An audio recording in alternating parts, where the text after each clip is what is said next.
Lesson 4 is about baptism. Again, one of the very first things that we are challenged to do in Scripture is to be baptized. Jesus was baptized. Believers in the New Testament were baptized. And so this is obviously something that we want to do as believers today. And so as we look at the first picture, I want to remind you of what brings you, what gives you salvation, because baptism does not save you. Jesus has saved you. What Jesus did on the cross by paying the penalty for your sin, this is the only way that you can have salvation. This is the only way that you can have a relationship with a holy God. And so we remind you, we go all the way back to the very first picture that we talked about in the gospel to remind you that there's nothing that you do in order to earn your salvation. We always want to be reminded that it is because of Jesus that we have salvation. And so baptism is a step of obedience, and it is only that. It is a symbol, it is a reminder of what Jesus has done for us. As we look at the second picture, I want you to understand exactly what baptism is. It is a reminder of our old life that is now dead and our new life that we have in Jesus. Just like this picture that we are reminded that Jesus was buried and then he came back to life. So in our life, our new life with Jesus, it's like we've been buried. Our old life has been buried. Our old life is gone. Our old life is dead with all of its sin. And then we have been reborn. We have been made anew in Jesus, just like Jesus was made anew and conquered death.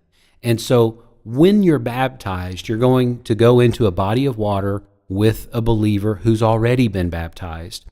And what they're going to do is put you under the water completely, just for a few seconds, and then bring you right back up out of the water. And this whole process is a symbol. It's a reminder of our death and new life. Our sin is gone. We have been washed clean. This is the way that Jesus was baptized. This is the way that the early believers in the New Testament were baptized. And so we want to follow through in obedience. And so I wanted to show you the first two pictures just to remind you of what baptism is. Now, the next picture is the fact that when we are baptized, our faith grows. So the next three pictures teach us why we're baptized. And first, our heart is a symbol of our faith in Jesus. And when we obey Jesus, our faith grows. Every time we begin this process as a disciple of following through in different ways of obedience, our faith will grow. We become stronger in our relationship with God. We become stronger and more intimate in our relationship with Jesus when we obey, when our faith grows. And so when we obey and are baptized, your faith grows. And so this is a great reason to be baptized. Another reason why we're baptized is because we read about it in the Bible. We see in the New Testament brand new believers baptized. It's an immediate opportunity for us to say and to proclaim, I am now a follower of Jesus. And so this is what we read and this is what we see in the New Testament church. And so we want to follow the same pattern that we see given to us from Scripture. And the last reason why we get baptized is because we're going to do this in front of other people. And it gives us an opportunity to say to those around us, I now follow Jesus. I am proud, I am excited, I am thankful to be forgiven and to now be a part of God's kingdom.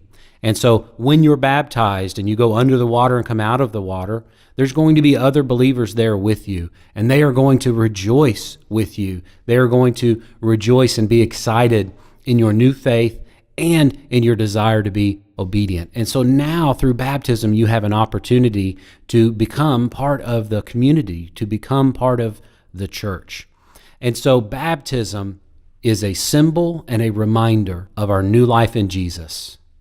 It does not save us. And we have many reasons why we should be baptized, because our faith grows, we see it in the Bible, and we get to become part of the body.